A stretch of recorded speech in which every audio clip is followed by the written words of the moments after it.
सो होपीज जिसका तुम्हें और मुझे अब तक इंतजार था, फाइनली वो चीज आ ही चुकी है। मैं बात कर रही हूँ स्टेलर ट्रांसफॉर्मेशन के सीजन 7 की। और सीजन 6 की क्या ही गजब की कहानी रही है, ये तो तुम्हें बहुत ही अच्छे से पता ही होगा। नहीं देखा है तो जाके चेकआउट जरूर कर लेना। तो चलो फिर बिना किसी देर के फटाफट से आज के ब्रांड न्यू सीजन का आगाज करते हैं। So guys, the first episode और सीजन के आगाज होते साथ ही हमें सबसे पहले द थंडर पनिशमेंट सिटी का सीन दिखाया जाता है। और इस थंडर पनिशमेंट सिटी के जो स्कैर्ड एम्पर है यानी कि ज़ियाओ, वो यहाँ पे गुस्से से तिलमिला रहा था। तभी हमें यहाँ पे ज़ोआन को दिखाया जाता है कि असल में दी थंडर पनिशमेंट एक्सॉल्टेड सेलेस्टियल है, जो कि असल में ज़ियाओ हू का बाप है। और वो अपने बेटे से कहने लगता है कि हुआ, मुझे एक बात बताओ, आखिर तुमने आगे की क्या प्लानिंग कर रखी है? क्योंकि जहाँ तक मैं जानता हूँ ये जो एक्सॉल्टेड सेलेस्टियल वॉर होने वाला है ना, इसमें तुम्हें जियांग फैन के साथ तो कंधे से कंधा मिला के उसका सपोर्ट बन के उसके साथ खड़े रहना है, ताकि तुम्हारी मदद से वो एक एक्सॉल्टेड सेलेस्टियल बन पाए। और अगर तुमने ये कर दिया तो फिर तो तुम्हारे रास्ते आसान हो जाएंगे। यहाँ पे हम देखते हैं कि इसके बेटे को तो बहुत ही ज्यादा चुल मची हुई थी। वो यहाँ पे कहने लगता है कि फादर, माफी चाहता हूँ रूडनेस के लिए, लेकिन आपको नहीं लगता कि हमें सबसे पहले उस गिनियो के बच्चे को ठिकाने लगाना चाहिए? उसकी हद तो देखो, वो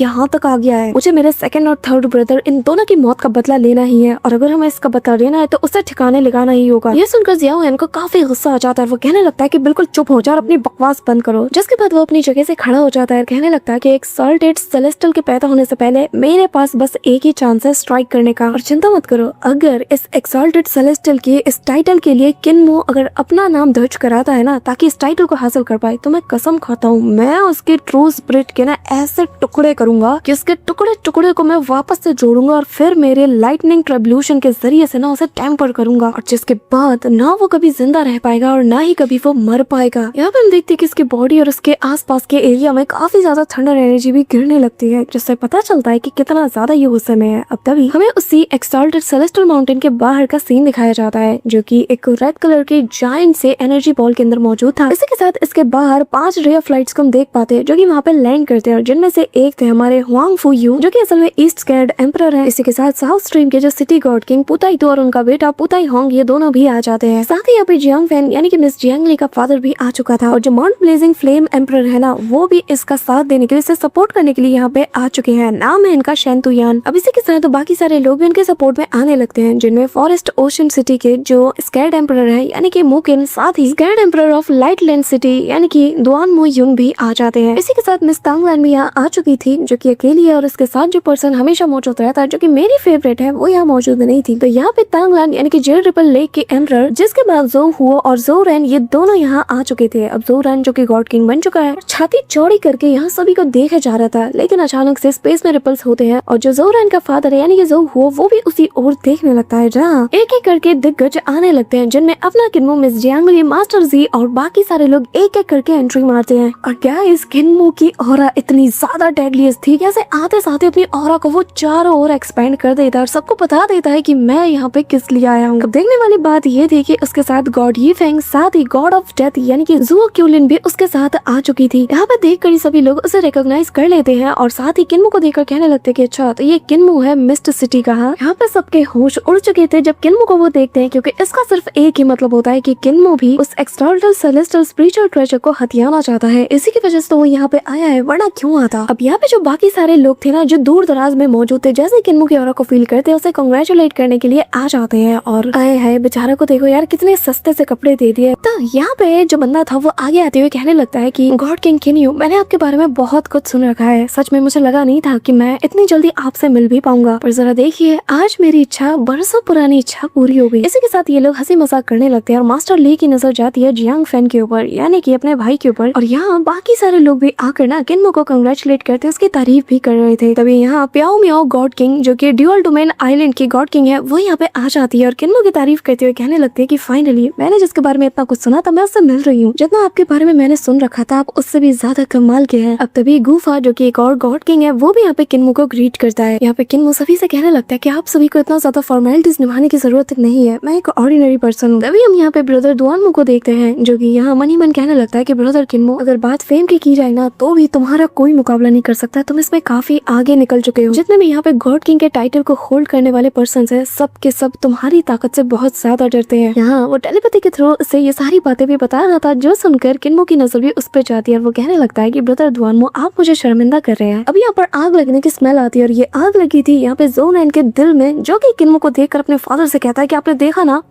ये हमारे सामने कितना बन रहा है कि हम यहाँ पे चुपचाप मुंह उठा के खड़े रहेंगे, हम कुछ नहीं करने वाले। जस्टिस का फादर कहता है कि थोड़ा शांत हो जाओ, हमें पता है कि हम क्या कर रहे हैं और बस देखते जाओ कि आगे आगे क्या होता है। इसी के साथ ये जो सेलेस्टियल माउंटेन है ना, इसके अंदर से एक टेरिफाइंग एनर्जी ऑरा रिलीज होती है जो कि किन्मो सेंस कर लेता है। लेकिन जो एनर्जी ऑरा निकल रही थी ना, वो किन्मो को काफी ज्यादा फेमिलियर लगती है उसके बनाए गए उस न्यू यूनिवर्स पावर के। इसी के साथ दो और कमाल के पर्सन यहाँ आ जाते हैं, जिनमें से एक मेरी फेवरेट है, जैसा कि मैंने तुम्हें बताया था। और यहाँ आशरा गॉड किन्मो को देखते साथ ही उसके पास जाने लगते हैं, कहने लगते हैं कि क्या बात है, तुमने तो इतने कम वक्त में कितना सारा स्ट्रेंथ गेन किया है। किन्मो उनके पास जाता है, साथ ही यहाँ पे जो सन लियान और जो आंशुन है ये भी किन्मो की तारीफ कर रहे थे। लेकिन मेरी फेवरेट पर्सन यानी कि मिस यूशा जो कि ब्लड डीमन क्वीन है, वो यहाँ पे कहने लगते कि अरे रे मेरे छोटे भाई को देखो तो इतने कम वक्त में गॉड किंग बन गया। हाँ क्या बात है, एक मिनट मुझे गेस करने दो, तुम यहाँ पे आए हो तो इसका मतलब ये है कि तुम भी एक्सॉल्टेड सेलेस्टियल टाइटल के लिए लड़ना चाहते हो, है ना? फिर तो बड़ा मजा आएगा। अब किन्मो कहता है कि नहीं बिल्कुल नहीं, मैं इसके लिए नहीं आया और ना ही मेरा ऐसा कोई इंटेंशन है, मैं तो बस यहाँ पर अपनी क्यूरियोसिटी के चलते आ गया, मैं देखना चाहता था कि आखिर यहाँ पे चल क्या रहा है। तभी यहाँ पे किन्मो कहने लगता है कि जरा इस बैरियर को देखो, ये कितना ज्यादा ब्राइट रेड है, क्या आप इस बैरियर के बारे में कुछ भी जानते हो? जिसमें यहाँ पे ल्यूफेन यानी कि आशुरा गॉड किंग वो कहने लगता है कि असल में हम इसे गॉड किंग केज कह के बुलाते हैं। किन्मो हैरान था, लेकिन यहाँ पे आशुरा गॉड कहने लगता है कि जब तक ये गॉड किंग केज यहाँ पे रहेगा, कोई भी अपनी मर्जी से ना तो एंटर हो सकता है ना ही अपनी मर्जी से बाहर निकल सकता है। हम बस यहाँ पर रिलीफ पैसेज का ही इंतजार कर सकते हैं। तो तुम समझ ही गए होगे कि क्यों इसे एक गॉड किंग केज कहा जाता है। तो मैं बस यहाँ पे ना तुमसे हेलो कहने के लिए आया था, इसके अलावा कुछ भी नहीं। और अब लगता है कि मेरे जाने का वक्त हो चुका है। अब ये कहते साथ ही वो किन्मो से कहने लगता है कि उम्मीद करता हूँ कि तुम कभी मेरे मेंशन में जरूर आओगे, जिसपे किन्मो हाँ में जवाब देते हुए उन्हें अलविदा कहता है। अब तभी जो मास्टर ली है वो कहने लगते हैं कि किन्मो, डिवाइन रियलम जितना तुम आसान समझते हो उतना आसान है नहीं, क्योंकि यहाँ पर असल में 47 गॉड किंग्स है। लेकिन मैं देख पा रहा हूँ यहाँ पर अभी पूरे नहीं है, और अगर हम लोगों को मिला लिया जाए तो इस वक्त यहाँ पर बस 44 गॉड किंग्स मौजूद है, जिसका मतलब यहाँ पर अभी भी कुछ लोगों की कमी है। और जब तक वो नहीं आते मामला इतना ज्यादा आसान भी नहीं होने वाला। और जहाँ तक मुझे याद है 2 गॉड किंग्स जो है वो काफी अरसे से मिसिंग है, इनका कोई नामो निशान तक नहीं। और मैं समझ नहीं पा रहा ये आखिरी वाला कौन है, ये कौन है कि जिसके बारे में मुझे खबर नहीं। क्या वो हाल ही में बना है? अगर बना है तो मुझे पता क्यों नहीं। अचानक से वापस से ये पूरा का पूरा जगह शेक करने लगता है और एक टेरिफाइंग एनर्जी ऑरा जो है वो इसी माउंटेन से निकलने लगती है, जिसके चलते सभी का ध्यान उस ओर जाता है। और तभी सबकी नजर जाती है रिलीफ पैसेज पे, जो कि धीरे धीरे करके ओपन होने लगता है। ये देखकर तो बाकियों के चेहरे पे खुशी का ठिकाना ही नहीं था। और जैसा कि सभी को पता है कि एक बार ये रास्ता ओपन हो जाए ना, तो इसके अंदर जाने पर इन्हें भरपूर तादाद में ट्रेजर्स मिलेंगे। बस फिर क्या, इन सभी में रेस लग जाती है जल्द से जल्द उन सारे ट्रेजर्स को हड़पने की, और एक एक करके ये सब के सब उसी ओर बढ़ने लगते हैं। अब यहाँ पर किन्मो, मिस जियांगली और सभी लोग उन्हें ही देखे जा रहे थे कि कैसे ये सभी लोग इस मौके को बुलाने में लग जाते हैं और सब के सब बिना किसी चीज की परवाह किए उसके अंदर जाने लगते हैं। अब यहाँ मास्टर ली है वो किन्मो को और बाकियों को बताने लगते हैं कि इस रिलीफ पैसेज के अंदर, मैं पहले ही बता दूं कि जो टेलीपोर्टेशन है वो पूरी तरीके से इम्पॉसिबल है और यहाँ पे उड़ना भी लगभग नामुमकिन है। अब तभी हमें इसके अंदर का सीन दिखाया जाता है और नरेटर वॉइस भी हमें बताने लगती है कि ये जगह बहुत ज्यादा खतरनाक है। और ये जो पैसेज है ना, ये तब से एग्जिस्ट करती आ रही है जब पहली बार for the first time exalted celestial war हुआ था, और उस वॉर के बाद से ही ये जगह अब तक बिल्कुल एज इट इज मौजूद है। यहाँ पे किन्मो और मिस जियांगली और मास्टर ली भी एंटर हो जाते हैं और मास्टर ली इसके बारे में जो भी छोटी बड़ी इन्फॉर्मेशन थी वो किन्मो और जियांगली दोनों को बताने लगते हैं। साथ ही वो ये भी बताते हैं कि सबको ये तो पता है कि ये पैसेज तब से लेकर अब तक एग्जिस्ट करता हुआ आ रहा है, लेकिन एग्जैक्टली किसने इस पैसेज को बनाया है इसके बारे में अभी तक किसी को भी नहीं पता। वो मिस्टीरियस पर्सन अभी भी अननोन है। तभी किन्मो की नजर जाती है इन्हीं वॉल्स के ऊपर बने कार्विंग्स के ऊपर। वो इन्हें देखकर पूछने लगता है कि जरा इन कार्विंग्स को देखो, इसके अंदर तो कोई नेचुरल दाव मौजूद ही नहीं, ऐसा लग रहा है कि ये दावलेस है। ये गैस कर पाना भी कि कौन से वर्ड को एग्जैक्टली यहाँ पे मेंशन किया गया है वो भी पूरी तरीके से अननोन है। चाहे जितना कोशिश कर लूं मुझे कुछ भी पता नहीं चल पा रहा, लेकिन इन इमेजेस के अंदर मैं दाव इंटेंट को फील कर पा रहा हूँ। तभी सामने मौजूद मिस जियांगली को एक स्टार नजर आता है, जिसे देखते साथ ही वो भी हैरान हो जाती है और पलक झपकते ही ये लोग भी सफर तय करते हुए उसके करीब पहुंच जाते हैं। और पास से देखने पर पता चलता है कि दूर से जो तारे जैसा चमक रहा था असल में ये एक ब्लेड है, जिसे देखकर तो किन्मो की आंखें भी चमक उठती है और वो उसके करीब जाता है। और जैसे ही किन्मो से टच करता है ना, तो एक टेरिफाइंग सा रिबाउंड फोर्स इससे जनरेट होता है और आसपास की एरिया में एक बहुत ही टेरिफाइंग सा फोर्स अनलीश होता है। किन्मो इसे टाइटली होल्ड करते हुए इसे उठाने की कोशिश करता है और भाई साहब यहाँ जो टेरिफाइंग ऑरा रिलीज होती है ना, वो सीधा आसमानों से जा टकराती है, जिससे स्पेस तक शैटर्ड कर जाता है। इतना बड़ा वाला दरार इसमें पड़ चुका था कि दूर से ही इसे देखा जा सकता था। अब तभी इसके स्वॉर्ड इंटेंट की स्ट्राइक को देखकर किन्मो खुद भी काफी ज्यादा शॉक्ड हो जाता है और कहने लगता है कि जरा देखो, मुझे लगा नहीं था कि इतना मैसिव स्वॉर्ड इंटेंट किसी स्वॉर्ड में मौजूद हो सकता है, और इसके अंदर कॉस्मोस शैटरिंग का माइट मौजूद है और जो कि बहुत ही ज्यादा खतरनाक है। ऐसा लग रहा है कि यूनिवर्स के बॉर्न होने का जो इम्पैक्ट होता है वो भी अभी मैंने फील किया। और जहाँ तक मेरा अंदाजा है, मेरे ख्याल से जो रिलीफ उन्हीं का कुछ इंटेंट इसमें मौजूद होगा। अब तभी ये लोग चलते चलते इन्हीं सवालों के साथ आगे पहुंच जाते हैं और इनके सामने एक बहुत बड़ी खाई जैसी जगह मौजूद है और ये असल में इसी सेलेस्टियल माउंटेन का एक ऐसा एरिया है जो कि कोर एरिया को लीड करता है। बेसिकली ये लोग इसके अंदर आ चुके थे। तभी यहाँ पे ये सब देख कर ना जो मिस जियांग है वो काफी ज्यादा अमेज्ड हो जाती है और यहाँ पे किन्मो को अपने भाइयों के लिए बहुत बुरा लगता है कि उसके भाई यहाँ नहीं है। काश वो भी गॉड किंग रियलम में पहुंच जाते तो कितना मजा आता, वो भी यहाँ पे देख पाते, ये सारी चीज ऑब्जर्व कर पाते। अब तभी इनके सामने कंपास जैसी चीज दिखाई जाती है जिससे एक टेरिफाइंग सी ऑरा निकलती है जो कि एक मिस्ट के शेप में थी, जो कि किन्नियो समेत सभी को छू के निकल जाती है। और ये देखकर तो वो भी हैरान थे कि आखिर अभी अभी किस चीज ने इनकी बॉडी को छुआ। लेकिन यहाँ पे जो बाकी सारे जो गॉड किंग्स थे ना उनका भी सेम ही हाल था, वो लोग भी बहुत ही ज्यादा हैरान था और जो लोग फॉर द फर्स्ट टाइम आए थे उनका रिएक्शन तो और भी ज्यादा देखने लायक था। अब अचानक से यहाँ पर एक वर्टेक्स टाइप का बनने लगता है और इनके सामने स्टोन से बना हुआ एक गेट उड़ता हुआ आता है जिसके चलते किन्मो का ध्यान भी इसकी ओर जाता है और वो मास्टर ली से कहने लगता है कि एक बात बताइए, हम लोग तो इसके अंदर टेलीपोर्ट नहीं कर सकते ना, आप ही ने कहा था कि स्पेस के अंदर हम टेलीपोर्टेशन नहीं कर सकते और ना ही उड़ सकते हैं, लेकिन न जाने मुझे ऐसा क्यों लग रहा है कि हम यहाँ पे उड़ सकते हैं। जिस मास्टर ली कहने लगते हैं कि हाँ मुझे भी ऐसा लग रहा है, चलो जाके देखते हैं कि आखिर ये चीज क्या है। अब गॉड ऑफ डेथ मास्टर ली समेत सब के सब किन्मो के साथ पहुंच जाते हैं उसी गेट के पास, जो कि ऐसा लग रहा था कि जैसे थंडर का बना हुआ एक गेट हो। अचानक से इसके ऊपर कुछ एंशिएंट टेक्स्ट अपीयर होते हैं और साथ ही एक वॉइस इन्हें सुनाई देती है जो कि बताने लगता है कि जब सेलेस्टियल वॉर चल रहा था ना, ये उस जमाने की बात है और तभी हमें एंशिएंट टाइम में ले जाया जाता है, जहाँ एक एंशिएंट वॉइस बताने लगती है कि एंशिएंट टाइम में जो भी स्पेस टाइम लॉ को पूरी तरीके से कॉम्प्रिहेंड कर लेता है वो आगे चलकर एक एक्सॉल्टेड सेलेस्टियल बन जाता है और खुद मदर कल्ड्रन ऑफ स्पिरिचुअल ट्रेजर वो खुद उस एक्सॉल्टेड सेलेस्टियल के लिए स्पिरिचुअल ट्रेजर को नर्चर करती है और वो जो स्पिरिचुअल ट्रेजर वो नर्चर करती है उन्हें 3 पार्ट्स में डिवाइड किया गया है और हर एक के अंदर टाइम लॉ मौजूद है और भर भर के मौजूद है। इसी के साथ हमें उसी बड़े से कल्ड्रन का सीन दिखाया जाता है जहाँ 3 अलग अलग टाइप के ट्रेजर्स हम ऊपर देख पाते हैं और ये जो एंशिएंट वॉइस है वो बताने लगता है कि जो भी लॉस को कॉम्प्रिहेंड करने में नाकाम हो जाता है लेकिन फिर भी ये सारे ट्रेजर्स को वो ऑब्टेन कर लेता है,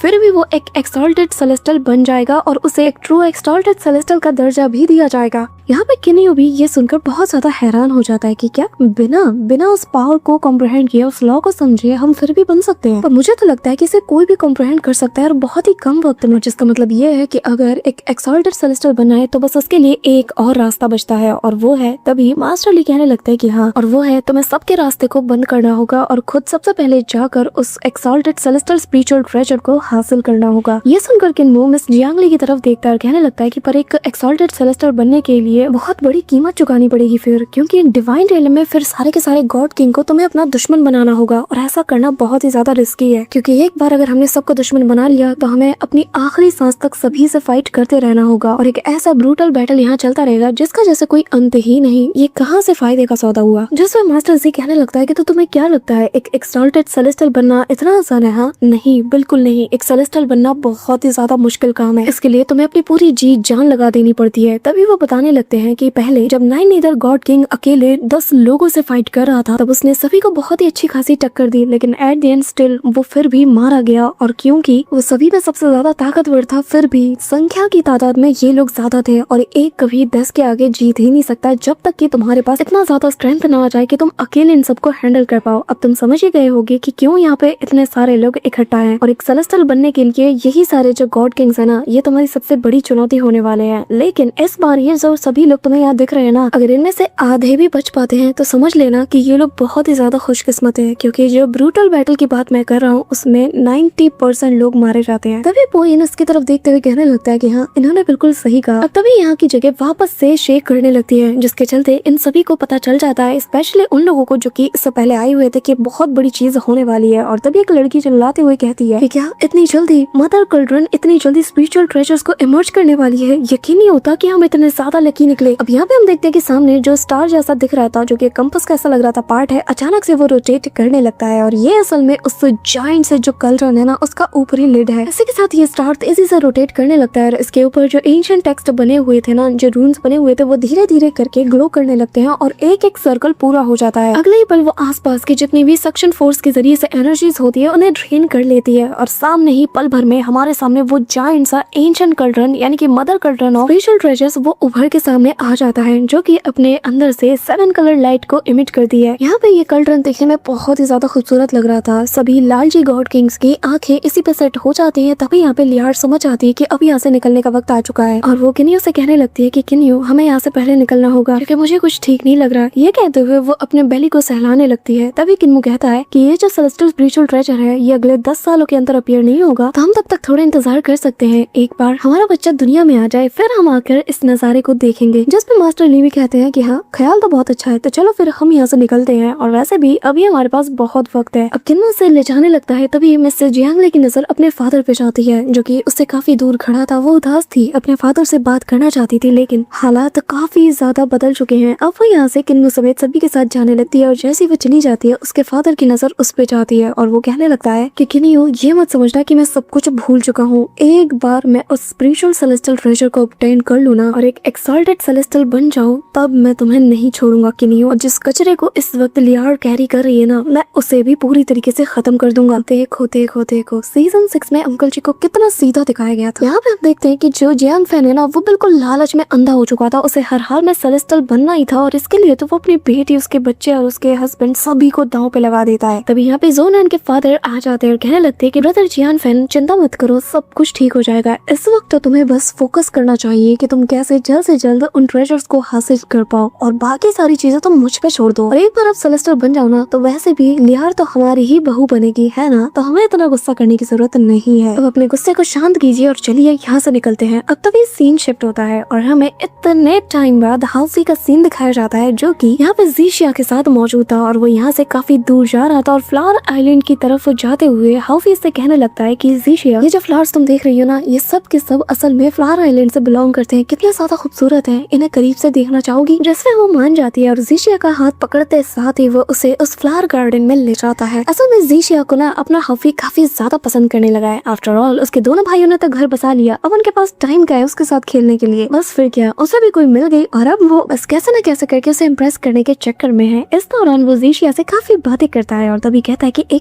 तभी एक फूल तोड़कर उसके हाथों में देते हुए कहता है कि ये आपके लिए। जस्ट फिर वो उसका शुक्रिया अदा करती है और कहती है कि हुआंग फू वाकई में आप तो बहुत ही ज्यादा काइंड है। यहाँ पे जिस वे में जीशिया उसका शुक्रिया अदा करती है और उसकी तारीफ करती है, यहाँ हाफी का जो दिल है ना वो यहाँ पे नगाड़े बजाना शुरू कर देता है। इतनी जोर से उसकी हार्ट बीट करती है कि उसे ऐसा लग रहा था कि वो चोक कर जाएगा। और तभी हाफी को लगता है कि हाँ बस यही मोमेंट है, अब मुझे कह देना चाहिए। इससे पहले कि वो कह पाता है अपने दिल की बात, तभी यहाँ पे एक लेडी आ जाती है और कहने लगती है कि जीशिया आखिर तुम यहाँ क्या कर रही हो, और ब्रदर हुआंग यू आखिर तुम जीशिया को यहाँ क्यों लाए हो, आखिर तुम क्या करने की फिराक में हो। हाँ अब यहाँ पे हमें बताया जाता है कि इस लेडी का नाम होंग यून है। यहाँ इसकी बातें सुनकर हाफी का चेहरा लाल हो जाता है, वो अपनी शक्ल छुपाने की कोशिश करता है और तभी जीशिया से कहने लगती है कि होंग यू उसके बारे में ऐसा मत कहो, वो तो मुझे यहाँ पे फ्लावर फील्ड दिखाने के लिए लाया था। तुम शायद भूल चुकी हो लेकिन लास्ट टाइम जब गॉड किंग हमारा पीछा कर रहा था ना तो इसी ने हमारी जान बचाई थी। उसके बाद सुनकर ना होंग यू कहने लगती है कि मेरी बहन तुम कितनी ज्यादा भोली हो, तुम सब पे इतनी आसानी से कैसे ट्रस्ट कर लेती हो। हाँ अब हाफी यहाँ पे छटपटा रहा था अपने मन की बात बोलने के लिए कि तभी उसे किन्यो का मैसेज मिल जाता है और वो उसे अपने पास वापस बुला लेता है और कहता है कि जल्दी आओ क्योंकि तुम बहुत ही जल्द चाचा बनने वाला है। ये सुनकर तो हाफी की खुशी का ठिकाना नहीं रहता और वो चिल्लाते हुए कहता है कि क्या सच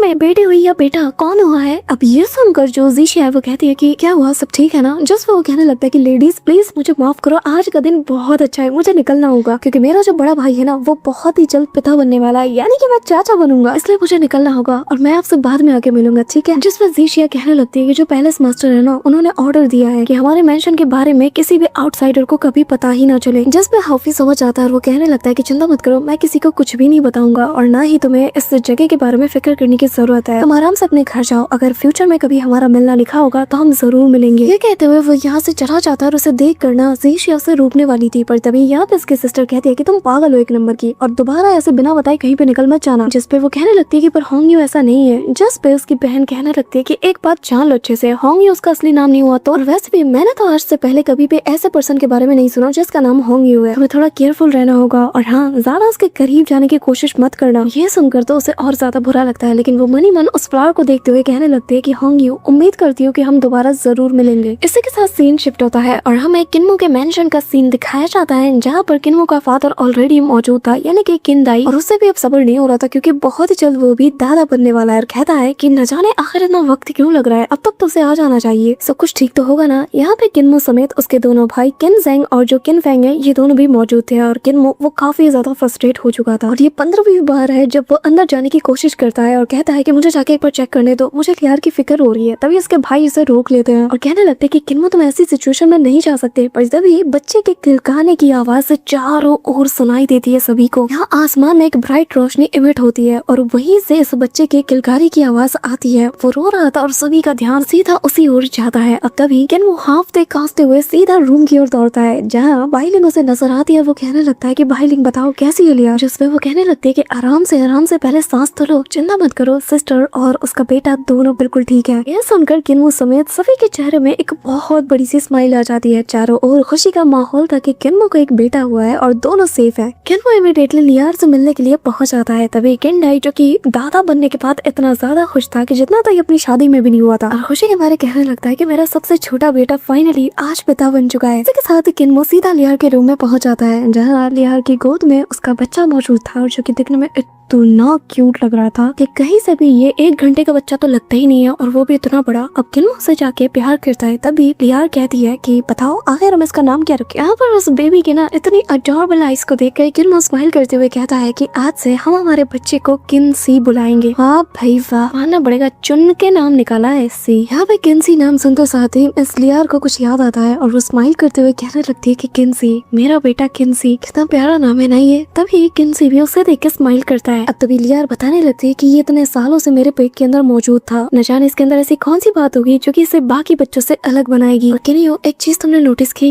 ये जब से पैदा हुआ है बस एक बार ही रोया है, इसके बाद से ये बस हंसता हुआ आ रहा है। अब किन्मो से ना रहा नहीं जाता, इसके अंदर का बच्चा जाग जाता है। वो उससे कहने लगता है कि चलो चलो अब कहो पापा, लेकिन किन्सी कोई जवाब नहीं देता और बस तुतलाता रहता है। ये देखकर लियार बहुत ज्यादा हंसती है और कहने लगती है कि ये अभी छोटा है, इतनी जल्दी कैसे बोलेगा। लेकिन तभी किन्सी जो है इमीडिएटली उसे पापा कहता है, जो सुनकर तो किन्मो भी हैरान था और कहने लगता है कि लियार तुमने सुना ना, इसने अभी अभी बोला। तभी वो उससे कहता है कि चलो बोलो मामा। अब यहाँ लिटिल सी वो भी कहता है, जो सुन के तो ये दोनों समझ जाते हैं कि इनका बेटा वाकई में एक्स्ट्राऑर्डिनरी है। अब तभी किनियो यहाँ अपने पास एक फायरवॉल को रेडी करता है और कहने लगता है कि लिटिल सी जरा मेरी तरफ देखो। और तभी वो उसके ब्लड रॉक को इसके अंदर रिफाइन करते हुए चेक करता है और अगले पल ये जो फायरवॉल था ये और तेजी से यहाँ पे ग्लो करने लगता है, जो देखकर किन्मो काफी ज्यादा सरप्राइज था और हंसते हुए कहता है, क्या बात है छोटे नवाब, लगा नहीं था इतने कमाल के तुम निकलोगे। हाँ ठीक है, फिर आज से ये जो फायर सोर्स स्पिरिट पर्ल है, आज से ये तुम्हारे अंदर ग्रो करता रहेगा और तुम्हारे साथ ही बड़ा होता रहेगा। ये कहते साथ ही वो स्पिरिट पर्ल को उसकी तरफ थ्रो करता है और जो किसके फोरहेड के जरिए से उसके बॉडी के अंदर समा जाता है। जो भी पेरेंट्स ये चीज देख रहे हैं कृपया अपने बच्चों के साथ ये सब ना दोहराएं, ठीक है, वो कल्टीवेटर्स के बच्चे। जोक्स अपार्ट, यहाँ पे हम देखते हैं कि लिटरेसी ऐसे ही बड़ा हो जाता है और एक दिन वो जब अपने फादर के साथ यानी किनियो के साथ खेलने के लिए फील्ड की तरफ जाता है तो यहाँ किन्मो उसे पकड़ने में लग जाता है। किन्सी तो काफी ज्यादा खुश था क्योंकि उसने अपने फादर को काफी पीछे छोड़ दिया और वो उन्हें चिढ़ाते हुए कहने लगता है कि ये मैंने आपको पीछे छोड़ दिया, अब आप क्या करोगे। वैसे करते करते अचानक से वो एक चीज से टकराता है और जैसे ही पलट के देखता है तो यहाँ पर एक बहुत बड़ा सा स्केलेटन मौजूद था, एक बहुत ही खतरनाक से बीस्ट का जिसकी आईज रेड थी। किनियो उल्टे पैर रोते हुए भागता और कहने लगता है कि फादर ये क्या चीज है। किनियो से कहने लगता है कि अरे रे ये तो बस एक फेक सा स्केलेटन है, आखिर तुम इतना ज्यादा डर क्यों रहे हो। जैसे किन्सी रोते हुए कहने लगता है कि अच्छा तो आपने जानबूझ के ये सब किया कि आप किन्सी को डरा पाओ। हाँ, एक मासूम से बच्चे को डरा के आपको शर्म नहीं आ रही। उसकी ये प्यारी बातें सुनकर किन्मो स्माइल करता है और कहने लगता है कि असल में ये ना मेरे बचपन से जुड़ी हुई एक चीज है जिसे कि मैंने आज तक संभाल के रखा है। इसी के साथ गाइस सीजन 1 के किन्मो के वो सारे दोस्त जो कि उसके मॉडल वर्ल्ड से बिलोंग करते हैं हमें वो दिखाए जाते हैं। अब अगर तुमने सीजन 1 अच्छे से देखा होगा तो जब किनियो ट्रेनिंग के लिए गया था तो तब किनियो की मुलाकात तो कबीले के इन 2 बच्चों से हुई थी जो कि आगे चलकर इसके बहुत ही क्लोज फ्रेंड बन जाते हैं और उन्हें ही याद करते हुए किनियो भी थोड़ा सा इमोशनल हो जाता है और फिर वो यहाँ अपने बेटे का हाथ पकड़ते हुए उसके पास ले जाता है और कहने लगता है कि लिटिल सी जरा तुम्हारे स्किल्स को ना थोड़ा चेक किया जाए। तभी यहाँ पे वो जो स्केलेटन बीस्ट था ना ये वापस इसे पहले जैसा कर देता है और इसके अंदर जान आ जाती है। अब गाइस तुम्हें याद होगा कि सीजन 1 में किनियो इसी का सामना कर रहा था और इस बंदे ने तो उसकी नाक में दम करके रखा था। अब जो किन्सी था वो उसके साइज को देखकर काफी ज्यादा डरता है, जो देखकर किनियो उससे कहने लगता है कि चिंता मत करो तुम्हारा ओपोनेंट ये नहीं है और फिर वो उसे श्रिंक करके छोटा कर देता है। अब इन सारे छोटे छोटे बीस्ट को देखकर वो कहने लगता है कि ठीक है फिर अब तो इन्हें मैं बहुत इजीली हैंडल कर लूंगा। ये कहते हुए वो आगे आता है और इन सभी की बैंड बजा के रख देता है जहाँ पर वो अपने मुंह से एक फायर अटैक भी करता है जिसके चलते ये जो बीस्ट थे ये थोड़ी देर के लिए डिस्ट्रैक्ट हो जाते हैं और तभी किन्सी आगे आता है और इन्हें अपने पीछे दौड़ा लेता है और सामने आ रहे उस बीस्ट को एक मुक्का मार के दूर फेंक देता है और पीछे से जो बीस्ट उसके ऊपर हमला करता है उसे वो उल्टे हाथ का पंच मारकर वहीं पे लिटा देता है और तभी सरप्राइजिंगली एक और बीस्ट आकर बिल्कुल उसके ऊपर टूट पड़ता है। लेकिन इससे पहले कि वो उसे कुछ कर पाता उसकी आंख के पास आकर वो बीस्ट पूरी तरीके से फ्रीज हो चुका था, जो देखकर किन्सी भी पैनिक कर चुका था। पर तब तक किन्मो आके इसे संभाल लेता है और ये देखकर किन्सी इमोशनल होते हुए कहता है कि मुझे माफ कर दो, मैं हार गया फादर। तभी उसका फादर उसे कंधे पे बिठा लेता है और कहता है कि अगर एक चील ऊंचाई पे उड़ना चाहती है तो उसे गिर के ही सीखना होगा। जब तक हमारे हाथों में नाकामयाबी नहीं लगेगी तो हम कैसे सीखेंगे। सही मायने में फेलियर ही सक्सेस है। अगर हम इससे कुछ सीखते हैं तो आज तक जितने भी लोग आए हैं ना इस दुनिया में, उन सभी ने अपनी हार से कुछ ना कुछ सीखा है, तभी आज वो इस मुकाम पे है। मेरे बेटे, हारने में कोई बुराई नहीं है, लेकिन हाँ, अगर तुम हार से कुछ सीखते हो ना तो सही मायने में यही तुम्हारी जीत है। अब तभी ये लोग अपने अपने मेंशन में आ जाते हैं। अब तभी ये लोग अपने मेंशन आ जाते हैं जहाँ पर किन्सी अपने पेरेंट्स से कहने लगता है कि डैड मॉम, जब मैं बड़ा हो जाऊंगा ना तो मैं भी इससे भी बहुत बड़ा और आलीशान मेंशन बनाऊंगा, फिर मैं आप दोनों को भी वहाँ रहने दूंगा। ये सुनकर किन्नी उससे कहने लगता है कि अच्छा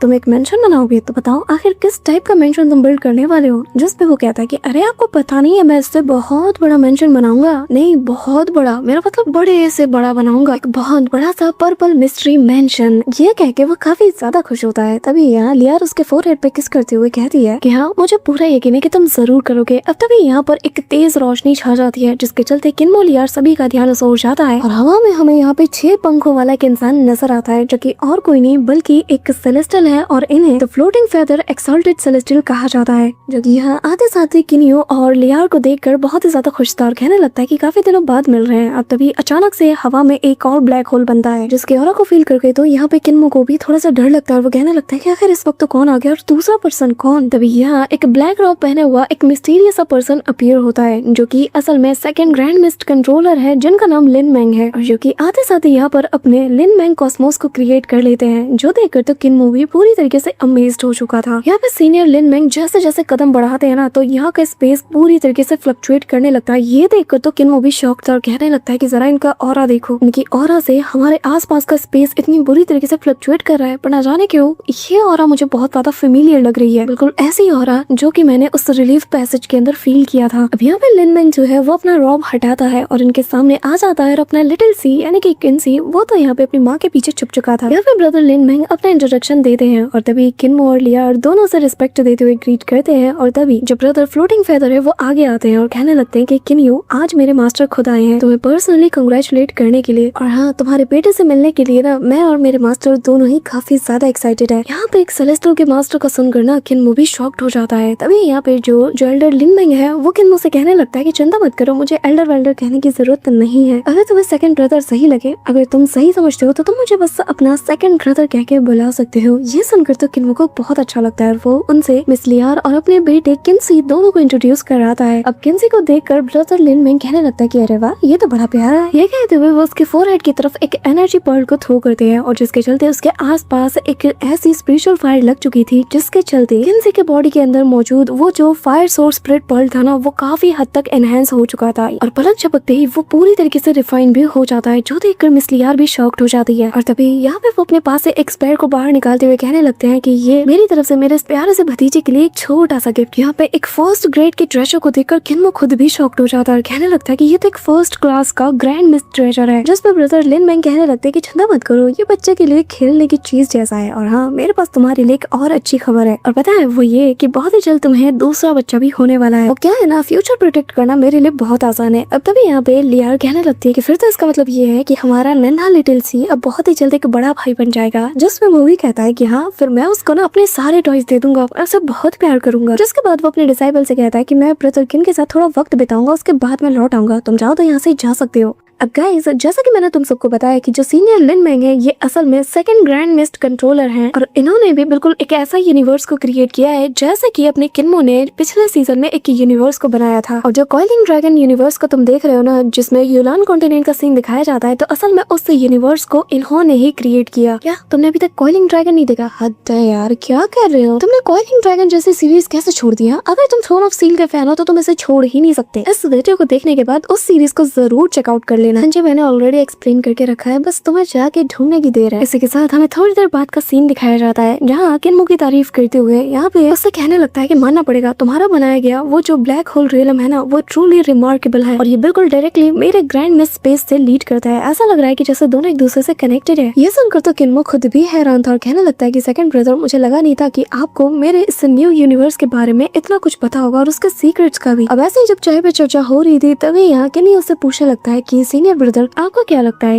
ये अगला एक्सॉल्टेड सेलेस्टियल कौन बनेगा? जिस पे वो कहने लगता है कि तुम बिल्कुल मुद्दे की बात करते हो और यही बात ना तुम्हें सबसे ज्यादा अलग बनाती है। ठीक है, मैं तुमसे कुछ छुपाऊंगा नहीं, मैं बस तुम्हें थोड़ा सा बताऊंगा। और तभी वो बताने लगते हैं कि इससे फर्क नहीं पड़ता कि गॉड किंग की जो फिजिकल स्ट्रेंथ है वो कितनी ज्यादा है, लेकिन अगर उसका जो पर्सनल मेरिट स्कोर है वो इनसफिशिएंट होगा तो उनकी किस्मत में मानो लिख दिया गया है कि वो आगे चल के कभी भी एक एक्सॉल्टेड सेलेस्टियल नहीं बन सकते। किन ये सवाल करते हैं, कहता है कि सेकंड ब्रदर आखिर ये किस मेरिट की आप बात कर रहे हैं? वो बताते हैं कि मैं उस मेरिट की बात कर रहा हूँ जिसे कि कंट्रीब्यूशन मेरिट कहा जाता है। जब तक तुम यूनिवर्स में कंट्रीब्यूशन नहीं करोगे तब तक तुम्हें एक भी मेरिट स्कोर हासिल नहीं होगा, लेकिन कितना ज्यादा तुम्हें कंट्रीब्यूशन करना होगा इसके ऊपर एक अलग अलग राय है। अब ये सुनकर किनियो के मन में सवाल आता है और कहने लगता है कि फिर तो ये जो सेलेस्टियल के लिए जो वॉर चलने वाली है ये तो पूरी तरीके से पॉइंटलेस हो गया ना, इसका तो कोई फिर यूज ही नहीं, क्योंकि जब सब कुछ कंट्रीब्यूशन पॉइंट पे डिपेंड करता है फिर इसका क्या मतलब? जिस पे वो स्माइल करते हुए कहने लगते हैं नहीं तुम यहाँ पे गलत हो किनियो, इसका एक बहुत बड़ा पर्पस है। और तभी वो कुछ ऐसा बताते हैं बुदबुदाते हुए जो कि यहाँ पे हमें नहीं बताया जाता। अब यहाँ ऐसे ही सारी रात ये बात करते रहते हैं और किन्मो ये सारी बातें सुन के हैरान हो चुका था। अब तभी फाइनली सुबह हो जाती है और यहाँ ब्रदर लिन कहने लगता है कि जरा देखो तो बातों तुम्हें पता ही नहीं चला कि कब सुबह हो गई और अब लगता है कि मेरे जाने का वक्त आ चुका है। किनियो उसे फेयरवेल कहते हुए कहने लगता है कि यहाँ पर आने के लिए आपका शुक्रिया, जिस पे वो कहता है कि ठीक है फिर अगली बारी तुम्हारी है। उम्मीद करता हूँ कि जब हम दोबारा मिलेंगे ना तो हम लोग इससे भी ज्यादा खुल के बात कर पाएंगे। अब किन्मो अपने उस साके को देखकर कहने लगता है कि अच्छा तो इसका मतलब ये है जो मेरिट स्कोर है कंट्रीब्यूशन पॉइंट जिसे कहते हैं उसे असल में जो यूनिवर्स मास्टर है वो डिसाइड करते हैं। अब किन्मो उसे पीते हुए यहाँ से दूर चला जाता है और कहने लगता है कि खैर फिलहाल मुझे इस वॉर से दूर ही रहना चाहिए, इससे मेरा कोई लेना देना नहीं और ना ही इस टाइटल से। मेरा रास्ता तो इसके पास से भी होके नहीं गुजरता, मुझे जल्द से जल्द अपने नए बनाए गए उस यूनिवर्स को उसके कंप्लीट इवोल्यूशन लेवल तक ले जाना है और यही मेरा रास्ता है। इसी के साथ अब सीन शिफ्ट होता है और हमें मिस लियार को दिखाया जाता है जहाँ पर वो जितार जैसे इंस्ट्रूमेंट को प्ले करने में बिजी थी और काफी अच्छी तरीके से वो इसे प्ले कर रही थी और पहले से ज्यादा इसकी जो धुन है वो और ज्यादा मधुर हो चुकी थी। यहाँ किन्मो दूर से ये खड़ा होकर सुन रहा था, इसे फील कर रहा था और उसकी आंखें बंद थी। इस दौरान लिटिल सी यानी कि किन्सी आते साथ उसके ऊपर हमला कर देता है और किन्मो आंखें बंद करते हुए बस हल्का सा टर्न होता है और उसके अटैक से डॉज कर जाता है, जिस पे किन्नी उससे कहने लगता है कि तुम्हें थोड़ा और प्रैक्टिस करना होगा, चलो दोबारा से हमला करो। अब वो दोबारा से हमला करता है और दोबारा से ही अपना किन्नी से बच जाता है और कहता है कि तुम्हें थोड़ी और प्रैक्टिस की जरूरत है, तुम्हें ऐसे अटैक करना होगा कि जैसे तुम इस पूरे के पूरे यूनिवर्स के साथ मर्ज हो चुके हो, तब जाकर तुम्हारा ओपोनेंट तुम्हारे किसी मूव को डिटेक्ट नहीं कर पाएगा। ये सुनकर यहाँ किन्सी उसके आसपास चक्कर लगाने लगता है और उसके पास वही स्पेयर भी मौजूद था जो कि ब्रदर लिन ने उससे दिया था। अब तभी वो कहने लगता है कि ठीक है फादर, अब जरा मेरे इस मूव के बारे में बताइए, आपका क्या ख्याल है? ये कहते हुए वो फायर एलिमेंट्स को गैदर करते हुए एक फायर बॉल बनाता है जो कि ब्लू कलर का था और यहाँ पलक झपकते ही वो उसके ऊपर ताबड़तोड़ हमले कर देता है। अब यहाँ सेबल जो किसी और आ रहा था जैसे वो इस अटैक को देखता है वो कम्प्लीटली शॉक्ड हो जाता है और यहाँ किन्नी उससे कहने लगता है कि वैसा मानना पड़ेगा तुम्हारे ये अटैक्स पहले से ज्यादा पावरफुल हो चुके हैं, लेकिन मेरे बच्चे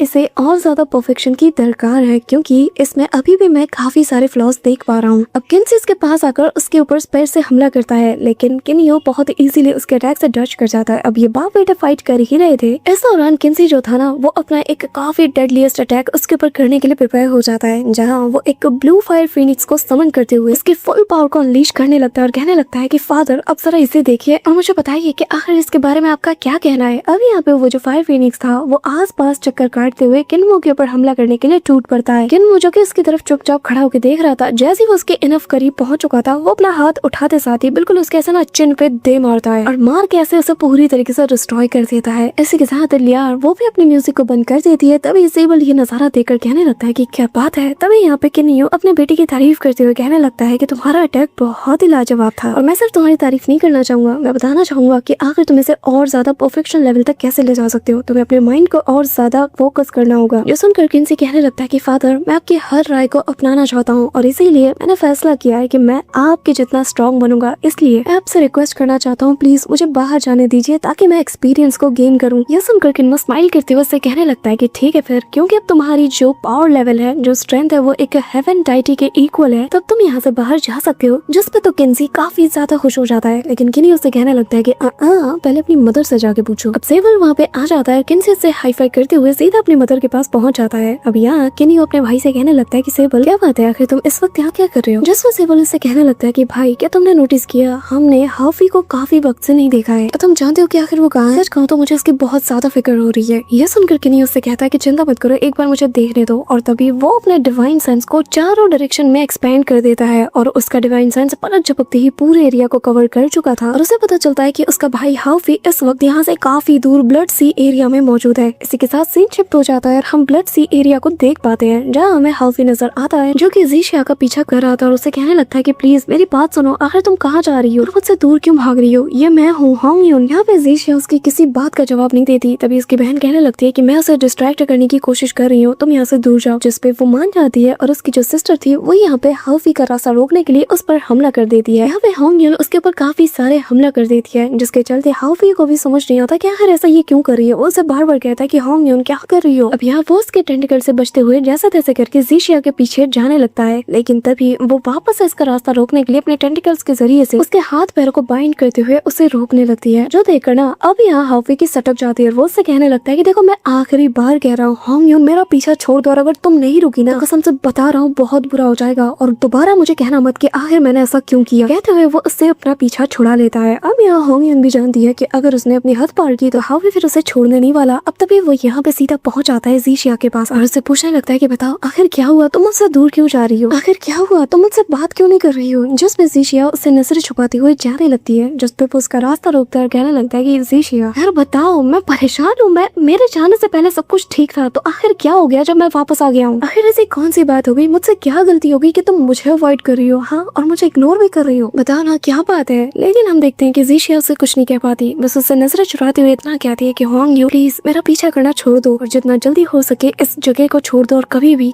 मुझे ढूंढते हुए दोबारा यहाँ पे मत आना। ये कहते हुए वो यहाँ से जाने लगती है। अब हाफी से ये बात हजम नहीं होती, वो उसके पास जाता है, उसे रोकता और कहता है कि एक बात बताओ, जब हम लास्ट टाइम मिले थे, जब हम एक दूसरे से अलग हुए तब सब कुछ ठीक था, हमने प्रॉमिस भी किया था कि अगर हमारी किस्मत में होगा तो हम जरूर मिलेंगे दोबारा और हम कोशिश भी करेंगे। और अब तभी हम देखते हैं कि उसकी सिस्टर आ जाती है और वो उसे कहने लगती है कि होंग यू बेहतर यही होगा कि तुम छोड़ दो, उसके ऊपर अपना प्रेशर मत डालो, उसे भूल जाओ, क्योंकि जो ब्लड सी पैलेस के लोग हैं ना उन्हें आजादी कभी नसीब नहीं होती। यह कहते हुए वो अपने हाथ पे बने उस सीलिंग मार्क को देखती है। अब हाफी सील का सुनकर बहुत ही ज्यादा कंफ्यूज था और ज़ीशिया से कहने लगती है कि मैंने कहा ना इन सब के बारे में तुम ज्यादा मत सोचो, प्लीज मुझे भूल जाओ, मैंने मेरे फेथ को एक्सेप्ट कर लिया है और अब हम कभी भी एक नहीं हो सकते। ये कहते हुए वो यहाँ से इमोशनल होकर चली जाती है। अब यहाँ हाफी उसे रोकने की कोशिश करता है लेकिन वो नहीं सुनती। अब तभी हाफी की सटक जाती है और वो कहता है इस ब्लड सी पैलेस की तो, और तभी वो निकालता है अपने उस जाइंट से स्पेयर को और अपने पावर को अनलीश करते हुए कहने लगता है कि मैं इस ब्लड सी पैलेस को पूरी तरीके से बर्बाद करके रख दूंगा। अब ये कहते हुए वो इस ब्लड सी के ऊपर अटैक कर देता है। तभी यहाँ पे जो ब्लड पैलेस मास्टर होती है ना वो यहाँ पे आ जाती है, सोलो स्टार वाली नहीं, और कहने लगती है कि मानना पड़ेगा यहाँ पर कोई ऐसा भी है मेरे टेरिटरी में जो कि इतना ज्यादा एरोगेंट है। हाँ तभी ज़ीशिया समेत उसकी बहन कहने लगती है कि प्लीज पैलेस मास्टर इन्हें माफ कर दीजिए। तभी यहाँ पर पानी की एक बहुत बड़ी लहर हाफी की तरफ तेजी से बढ़ने लगता है और धीरे धीरे करके इसकी हाइट बिल्कुल आसमानों को छूने लगती है और अगले ही पल इसके बीच से ब्लड सी क्वीन बाहर आती है, जिसे देखकर यहाँ पे ये दोनों इमीडिएटली रिस्पेक्ट के साथ ग्रीट करती है। और ब्लड सी क्वीन के आते साथ ही जो ऑरा है ना यहाँ का बिल्कुल ही चेंज हो चुका था। तभी ब्लड सी क्वीन आगे आती है और कहने लगती है कि मैं क्लोस्ट्रो कल्टीवेशन में बस कुछ ही सालों के लिए गई थी और देखो तो मेरे पीठ पीछे गद्दार यहाँ पे कब से आके बस गए, मुझे पता तक ही नहीं चला। आखिर तुम्हारी हिम्मत कैसे हुई कि तुमने अपने इस दिल को ऐसे बेलगाम छोड़ दिया, दोनों तो अब मरना डिजर्व करती हो। ये कहते हुए वो अपनी लहर को इन दोनों को स्वॉलो करने के लिए बढ़ा देती है, लेकिन सही वक्त पर हाफी आ जाता है और इन दोनों को पकड़ के अपने साथ यहाँ से काफी दूर ले जाता है। और एक सेफ डिस्टेंस पे जाने के बाद हाफी इसकी तरफ पलटता है और उसे देखकर मन में कहता है कि अच्छा तो यही है ब्लड सी पैलेस मास्टर। हाँ अब यहाँ से केनियो, सेबल और जो मिस लियार है ये तीनों ये नजारा देखे जा रही थी और तभी सेबल केनियो को बताने लगता है कि भाई इसको ना बिल्कुल भी अंडर एस्टिमेट नहीं किया जा सकता, ये बहुत ज्यादा खतरनाक है, इसके बारे में मैंने काफी कुछ सुन के रखा है और अगर मेरा अंदाजा सही है तो शायद ये वही है जिसका एक बार हमने सामना किया था और ये ब्लड सी की वही टॉप एक्सपर्ट में से एक है। अब यहाँ हम हाफी को देखते हैं जो कि उसके तरफ अपने पैर को थामते हुए कहने लगता है कि अच्छा अब मैं समझा, तो तुम ही वो चुड़ैल हो जिसने कि मुझे और मिस ज़ीशिया को हम दोनों को एक दूसरे से अलग रखा है। हाँ अब यहाँ पे इसकी बात सुनकर ना जो सिस्टर होंग यू थी वो आगे आती है और कहने लगती है कि पैलेस मास्टर प्लीज इन्हें माफ कर दीजिए, ये बस दिल के बहुत सीधे हैं और मुंह में जो आता है बोल देते हैं, प्लीज इनकी बातों का आप बुरा मत मानिए, ये तो ऐसे ही है सरफरा टाइप का, जब जो मन में आता है बोल देता है। और आप देख ही सकती हो कि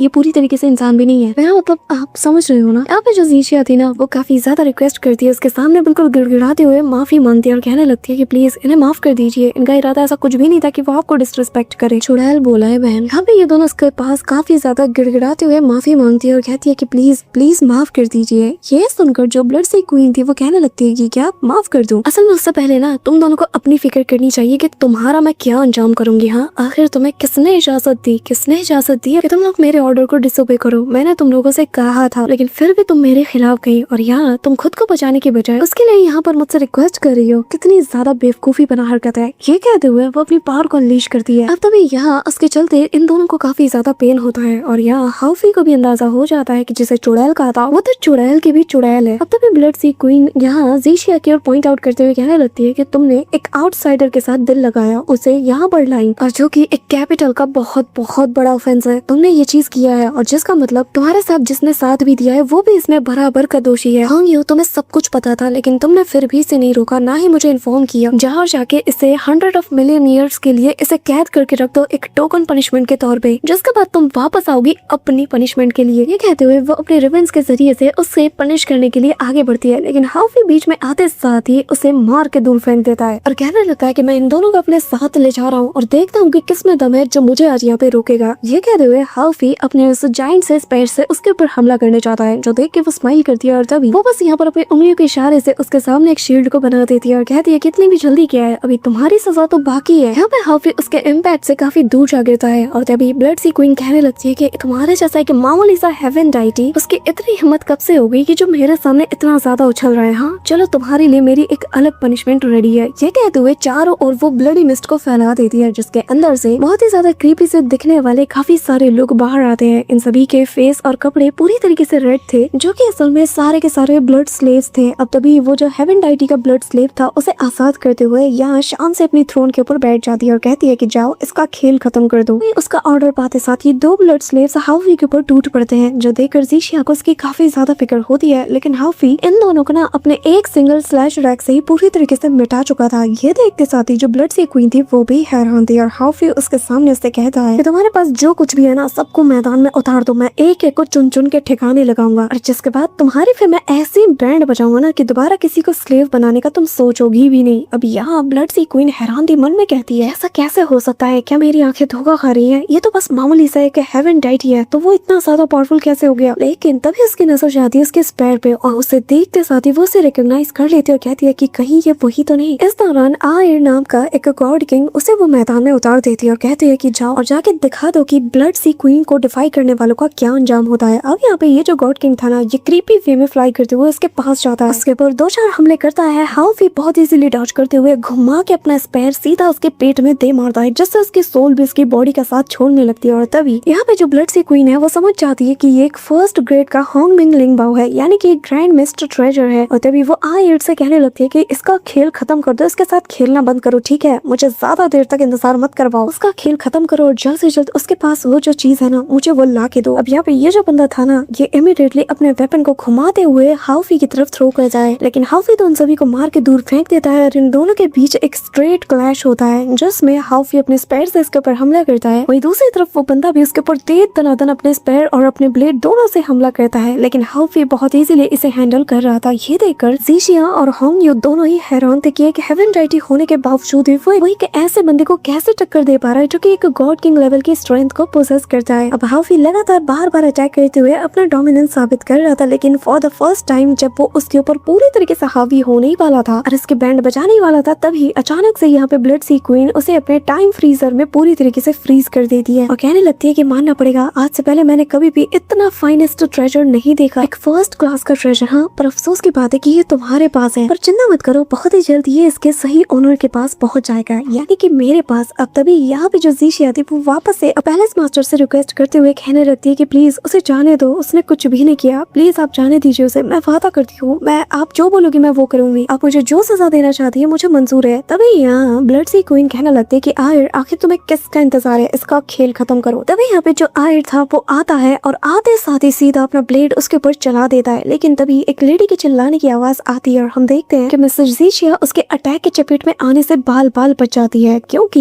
यहाँ पे किनियो आ चुका था और उसकी आंखों में वो किलिंग इंटेंट था कि बस उसका हल्का सा ऑरा ही उस आसपास की हर एक चीज को नॉर्मलाइज कर देता है, जिसके चलते हाउफी आजाद हो जाता है और ये जो बंदा था ना ये काफी दूर जा गिरता है। तभी हाउफी ज़ीशिया से कहने लगता है कि तुम पागल हो क्या, तुम क्या करने चली थी, अगर मेरा भाई सही वक्त पे नहीं आता तो। और हाँ, मेरा असली नाम हाउफी है और ये मेरा बड़ा भाई जो कि मिस्ट सिटी का लॉर्ड है, नाम है इसका किनियो। अब ब्लड सी क्वीन उसकी ऑरा को पहचान लेती है और कहने लगती है कि अच्छा अच्छा अच्छा, तो तुम वही हो ना जो उस वक्त मेरे टाइम फ्रीज जोन से जैसे तैसे एस्केप कर गया था। जरा देखो तो किस्मत भी क्या अजीब खेल खेलती है ना, मुझे लगा लगा था कि तुम पलट के भी कभी यहाँ आओगे नहीं, तुम्हारी परछाई भी मुझे देखने को नसीब नहीं होगी, लेकिन किसे पता था कि किस्मत इतनी ज्यादा मेहरबान होगी कि तुम खुद चल के यहाँ मेरे पास आ जाओगे। जिस पे किन्यू भी स्माइल करते हुए कहने लगता है कि अच्छा तो तुम वही मिस्टीरियस एक्सपर्ट हो ना जिसके बारे में आजकल बड़े चर्चे हो रहे हैं। मेरे भाई तो तुम्हारे बारे में कुछ ज्यादा ही जानते हैं, इसलिए मैंने सोचा जरा आके तुमसे हाय हेलो कह लूं। तभी यहाँ उसकी सारी बातें सुनकर जो ब्लड सी क्वीन है वो कहने लगती है कि देखो मैं ज्यादा बहस पे नहीं जाती, अगर तुम मेरे सामने अच्छे से गिड़गिड़ा के बिल्कुल मजबूर बन के लाचार बन के मेरे सामने रहम की भीख मांगते हो, हाँ वो जो तुम्हारे भाई का वो जो ट्रेजर है वो मेरे हवाले कर सकते हो, तो फिर मैं तुम्हें और तुम्हारे इस बंदर भाई को दोनों को यहाँ से सही सलामत जाने दे सकती हूँ। तो बताओ इसके बारे में क्या ख्याल है? इससे ज्यादा रहम की उम्मीद तो तुम मुझसे रखना ही मत। अब ये सुन के किन्मो कहता है कि अगर मुझे यहाँ से जाना होगा ना तो मुझे कोई रोक नहीं सकता। ये सुनकर तो भाई इसके ना ऐसे गुरूर में आग लग जाता है और वो खड़ी हो जाती है और कहती है कि अच्छा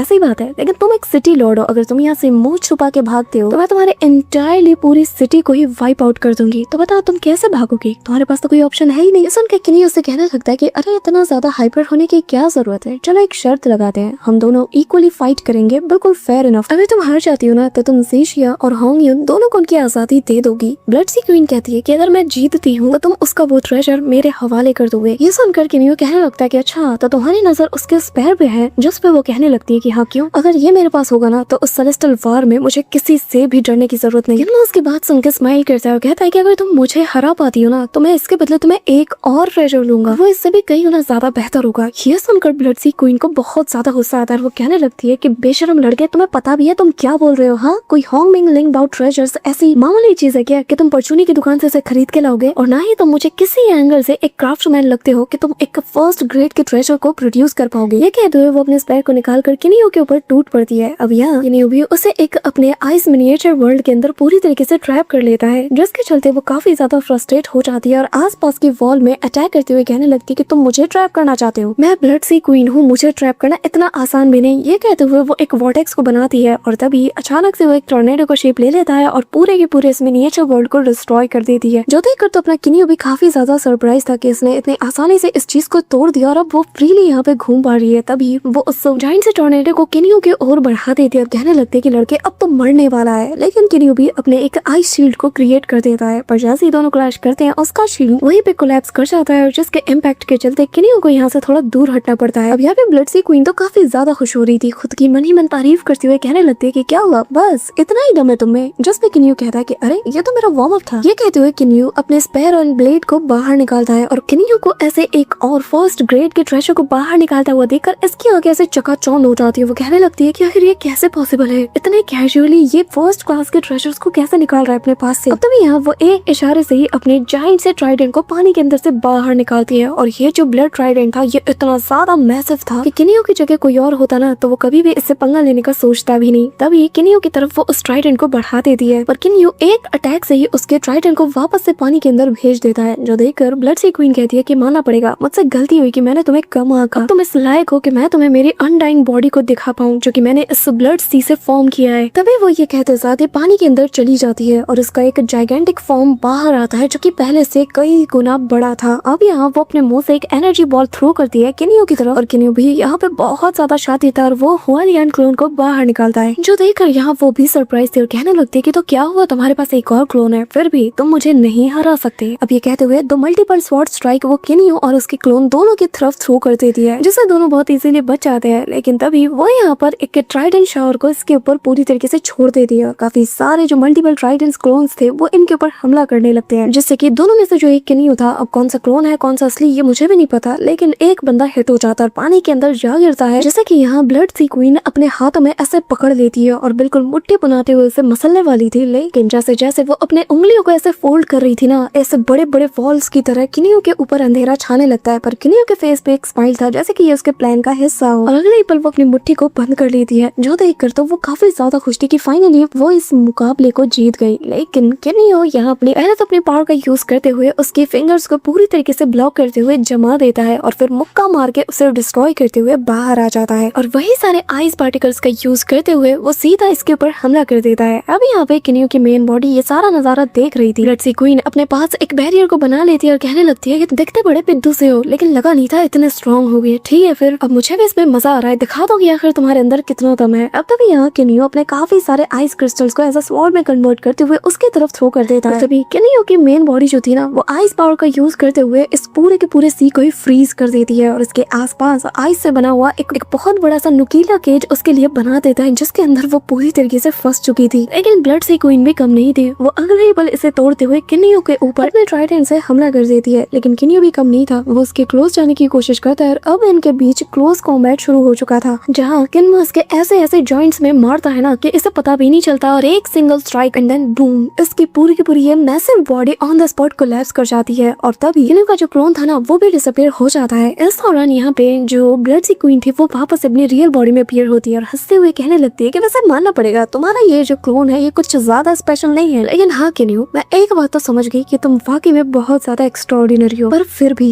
ये कहते हुए वो अपने टाइम फ्रीज पावर का यूज करती है और सभी को फ्रीज कर देती है। लेकिन उसे पता नहीं था कि अब ये किनियो पहले वाला किनियो नहीं रहा और किनियो इमीडिएटली उसके इस फ्रीजिंग जोन से खुद को फ्री कर लेता है और इसके ऊपर सप्रेशन फोर्स डालते हुए उसे घुटनों के बल ले आता है। यहाँ पे इसे बहुत ज्यादा गुस्सा आता है, लेकिन कहता है ना तारीफ वही जो दुश्मन करे, और वो कहती है कि मान गई किनियो मान गई, तुमने मेरे फ्रीज टाइम को भी पूरी तरीके से शट आउट कर दिया, क्या बात है। ये कहते हुए वो पानी के अंदर चली जाती है और कहती है कि पर फिर भी अभी मैं हारी नहीं हूँ और चलो देखते हैं कि आखिर तुम इस चीज से खुद को कैसे हैंडल करते हो। मेरा ये जो ब्लड सी है ना ये डिवाइन रियलम के अंदर खुद इसके जरिए से पैदा हुआ है। अभी यहाँ चारों तरफ बिजलियां कड़कने लगती है, पूरा का पूरा माहौल कैओटिक होने लगता है और ये जो समुद्र था ये उफाने मार रहा था। अब तभी हम हाउफी को देखते हैं जैसे कि अपने भाई की काफी ज्यादा फिक्र हो रही थी और वो उसे चिल्लाते हुए आवाज देता है और कहने लगता है कि भाई मुझे कुछ भी ठीक नहीं लग रहा, जरा केयरफुल रहो। किनियो अपने भाई की बात सुनकर कहने लगता है कि रिलैक्स छोटे, तेरा भाई संभाल लेगा और पहले तुम दोनों यहाँ से निकलो, मैं बस इसका गेम बजा के तुमसे मिलने आता हूँ। ये कहते हुए वो इनको यहाँ से काफी दूर ले जाने लगता है, पर इससे पहले कि वो इन्हें यहाँ से टेलीपोर्ट कर पाता तभी यहाँ पे वो जो ब्लड सी क्वीन थी वो कहने लगती है कि क्या हुआ, भागने की कोशिश कर रहे हो, तुम्हें क्या लगता है कि तुम किसके टेरिटरी में हो। हाँ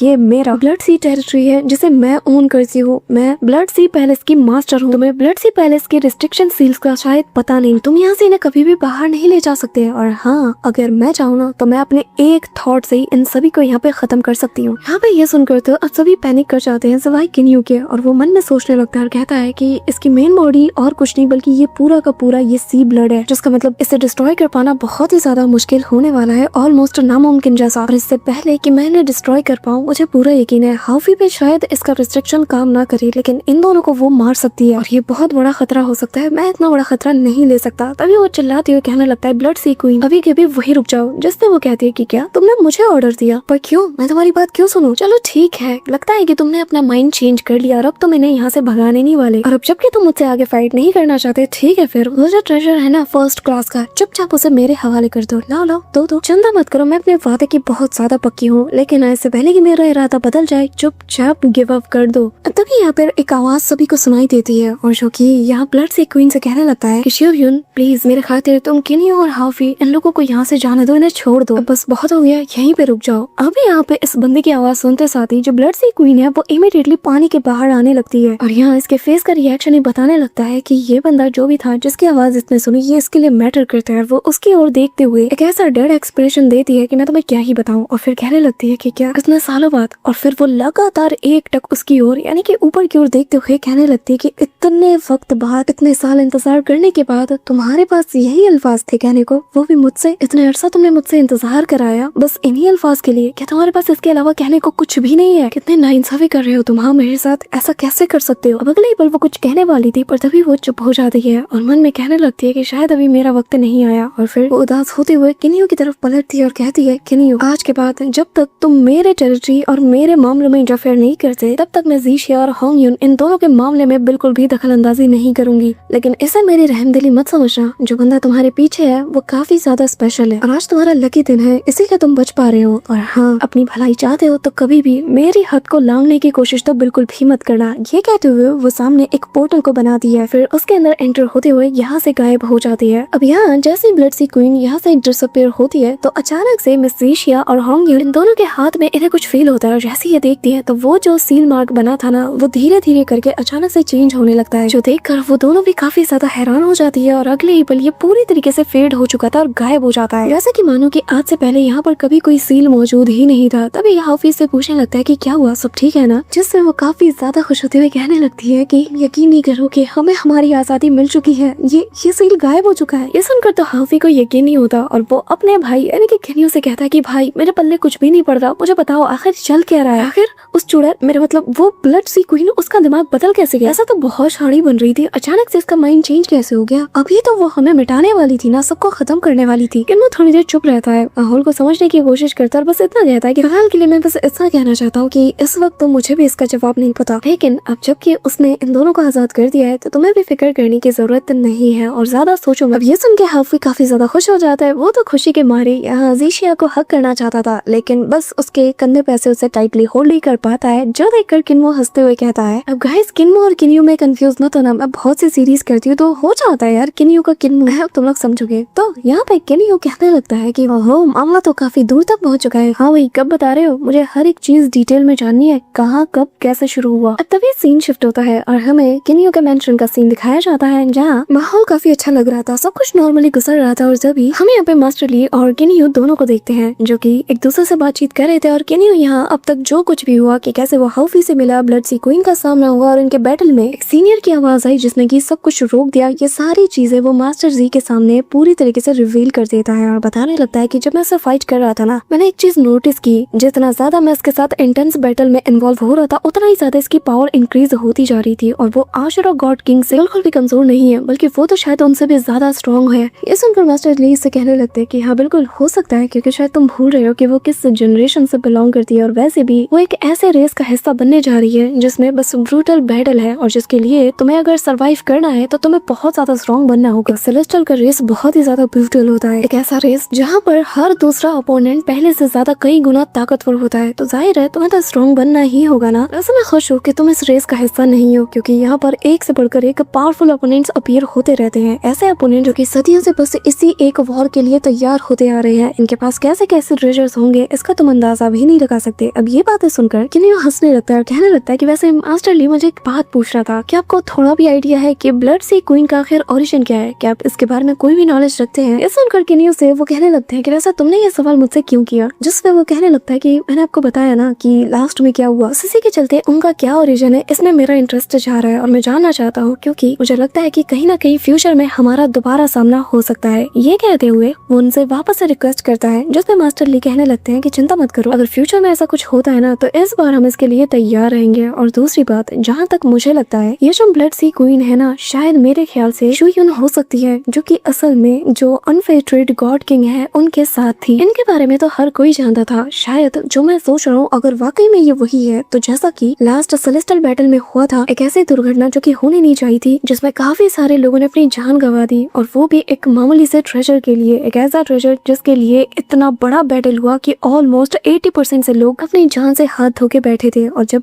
ये बैटल चल रहा था ना, ये कॉन्टेस्ट स्पिरिचुअल ट्रेजर के लिए, तो तब मुझे याद है कि वो मौजूद थी, मैंने इसके बारे में सुना था। लेकिन जब ये कॉन्टेस्ट खत्म हुआ और इसके बाद से गॉड किंग का तो सबको पता है कि वो कहाँ है, लेकिन ये पूरी तरीके से डिसअपीयर हो गई और कभी भी दोबारा इन लोगों के सामने नहीं आई जिनसे वो पहले मिला जुला करती थी। इवन कि मैंने भी इसके बारे में ढूंढने की कोशिश की, लेकिन शुई उनके बारे में कुछ भी पता नहीं चला। यहाँ पे किन्मो थोड़ा सोचता है, कहने लगता है कि अगर वाकई में सीनियर शुयून जो कि इतने साल बाद अपीयर हुई है और जो कि लोगों से खुद को छिपा के भी रखती है, तो कहीं इसका मतलब ये तो नहीं कि आने वाला जो सेलेस्टियल वॉर है उससे इसका कोई लेना देना है, या फिर वो जो एक्सॉल्टेड सेलेस्टियल है उससे इसका कोई कनेक्शन है। ये सुनते साथ ही ना जो मास्टर ली थे ना, उनके दिमाग में भी ये बात हिट होती है और वो इमीडिएटली किन्यू की तरफ देखने लगते हैं और वो किन्यू से कहने लगते हैं कि अगर जो तुम सोच रहे हो वो सच है, तो लगता है कि कुछ बहुत बड़ा होने वाला है जिसे कि हम अभी तक बुना नहीं पा रहे हैं। जिस पे किन्यू कहता है कि जरा इस एंगल से सोच के देखिए, अगर वाकई में उस एक्सॉल्टेड सेलेस्टियल का उससे कोई लेना देना है तो फिर मुझे समझ नहीं आ रहा कि आखिर उस सेलेस्टियल ने मेरी मदद क्यों की, क्योंकि मेरे पास ऐसा कुछ भी नहीं है और ना ही ऐसा कोई रीजन है, तो आखिर क्यों वो हमारी मदद करना चाहेंगे? वो भी एक एक्सॉल्टेड सेलेस्टियल, वो क्यों बीच में आकर मेरी मदद करेंगे, मेरे भाइयों की जान बचाएंगे? मास्टर ली, मुझे न जाने ऐसा क्यों लग रहा है कि एक बहुत बड़ा खतरा हमारी ओर आने वाला है और जिसे कि मैं समझ नहीं पा रहा हूँ। मैं जब से गॉड रियल में आया हूँ तब से हर कोई मेरे पीछे पड़ा हुआ है। तभी मास्टर ली से कहने लगते, चिंता मत करो, अगर ऐसा कुछ होता भी है ना तो मैं तुम्हारे साथ हूँ, हम सभी लोग पूरी तरीके से तैयार है हर मुश्किल का सामना करने के लिए। इसी के साथ वो कहने लगते हैं कि फिलहाल के लिए किन्यू, हम लोग बहुत ही जल्द इस जगह को छोड़ने वाले हैं और हमें जल्द से जल्द उस एक्सॉल्टेड सेलेस्टियल माउंटेन में जाना होगा 3 दिन के अंदर, जैसे कि हमने प्लान किया है। और जो भी चीजें है ना वो हमें सारी वहीं जाके पता चलेगी, यहाँ से ऐसे कैलकुलेट करने से कुछ नहीं होने वाला। ये सुन के तक किन्यू भी शॉक्ड था और कहने लगता है कि क्या इतनी जल्दी? जिस पर मास्टर ली कहने लगते हैं कि हाँ, क्योंकि ये मैटर एक्सॉल्टेड सेलेस्टियल बनने से जुड़ा हुआ है और वैसे भी अगर हमें ऐसा कोई मौका मिलता है कि एक्सॉल्टेड सेलेस्टियल बना जाए तो फिर हम इसे क्यों छोड़े। ये सुनकर किन्यू भी हैरान था और कहने लगता लगता है कि पर हमने तो जो प्लान किया था सिचुएशन उसके अकॉर्डिंग नहीं है। मास्टर ली, क्या आपको लगता है कि इतनी जल्दी हमारे प्लान को शुरू करने का ये सही वक्त है? आप जानते हो कि वो जगह बहुत ज्यादा खतरनाक है और इतनी जल्दी अपने प्लान को अंजाम देना यानी कि खतरे को दावत देना। पर मुझे आप पे पूरा यकीन है, लेकिन हाँ, अगर आपको जरा भी खतरा दिखता है तो आप पहले अपनी जान पे फोकस करोगे और हाँ, आप मुझे रोकोगे नहीं अपनी हेल्प करने से। जिसमें मास्टर जी मान जाते हैं। अब तभी सीन शिफ्ट होता है और हमें जोन एन के फादर को दिखाया जाता है, जो कि मिस्टर जियांग ली के फादर यानी कि जियांग फैन के साथ मौजूद था और उससे कहने लगता है कि ब्रदर जियांग फैन बहुत ही जल्द वो जो फर्स्ट स्पिरिचुअल ट्रेजर है वो बहुत ही जल्द अपीयर होने वाला है। उम्मीद करता हूँ कि आपके पास कोई ना कोई तगड़ा वाला प्लान तो जरूर होगा। अभी हम देखते हैं कि ये लोग सेलेस्टियल माउंटेन के काफी ज्यादा डीप में आ चुके थे। अब यहाँ पे जियांग फैन हाँ में जवाब देता है, जो सुनकर वो काफी ज्यादा खुश था और कहने लगता है कि एक बार ब्रदर जियांग फैन आप ना एक सेलेस्टियल बन जाओ और आपके पास एक्सॉल्टेड सेलेस्टियल की पावर आ जाए, फिर देखिएगा हम कैसे उस किनियो को मसल के रख देते हैं। फिर आपका सबसे पहला काम यही होगा कि आपको लियार और किनियो दोनों को एक दूसरे से अलग करना होगा। और एक बात की गारंटी आप मुझसे लिख के ले लो, आपकी बेटी हमारे घर आके बहुत खुश रहेगी। जिसपे मिस जियांग ली का फादर ज्यादा कुछ नहीं कहता, बस इतना कहता है कि जो फर्स्ट ट्रेजर अपीयर होगा उसके लिए काफी सारे हाथ बढ़ेंगे उसे हासिल करने के लिए, और इनमें जो सबसे स्ट्रॉन्गेस्ट हाथ होगा वो होगा आशुरा गॉड किंग का। उसे रोकना कितना ज्यादा मुश्किल है ये आप अच्छे से जानते हैं। जिसपे जाओ हुआ कहने लगता है कि तो आप ये कहना चाहते हैं कि जो सेकंड और थर्ड स्पिरिचुअल ट्रेजर है वो ज्यादा मायने रखते हैं, क्योंकि अगर फर्स्ट के लिए हम जाएंगे तो जो आशुरा गॉड है वो हमसे फाइट करेगा। जिसपे वो कहने लगते हैं कि हमारा प्लान अच्छे से काम कर रहा है, लेकिन जो मेन कड़ी है इस प्लान की वो है किनियो। जिसपे जो वो कहने लगता है कि ब्रदर जियांग फैन चिंता मत करो, एक बार उसे आने तो दो, मैं कंफर्म करूंगा कि उसकी यहाँ पर ऐसी बेदर्दी के साथ मौत हो, पूरा का पूरा ये डिवाइन रियलम उसकी मौत को सदियों तक याद रखेगा। और इसी चिलिंग सीन के साथ हमारा आज का ये धुआंधार एपिसोड खत्म होता है। सो गाइस, स्टेलर ट्रांसफॉर्मेशन के सीजन 7 के ये एपिसोड तुम्हें कैसे लगे कमेंट करके जरूर बताना। और अगर तुम इस वीडियो को यहाँ तक देख रहे हो, मेक श्योर कि तुम वीडियो को लाइक करके चैनल को सब्सक्राइब जरूर कर रहे हो। और अब मैं तुमसे मिलूंगी 9 हेवन एंड 10 अर्थ रियलम में, यानी कि शी हाओ के वर्ल्ड में, जो कि मेरा इंतजार कर रहा है। तो मिलती हूँ उस वर्ल्ड में, तब तक के लिए बाय।